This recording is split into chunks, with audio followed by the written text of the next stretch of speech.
Please don't skip this and listen for just a minute. This is Hiba Al-Khatiba, doctor from Gaza. The last 4 days were so tough, guys. Me and my family were displaced for the 7th time. We were forced to evacuate Rafah, and we ended up here in a tent in the desert.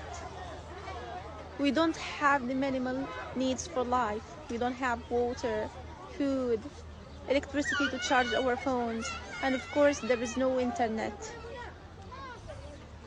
This is so unfair, guys. We can't tolerate it anymore. Where should we go? My dad is still searching for a place for us, but all places are crowded with the millions displaced people. Where should we go? Guys, please, if you can do anything, please do it.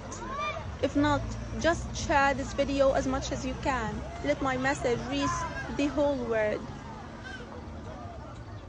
We don't want to die, but without your help, we are going to die. Thank you.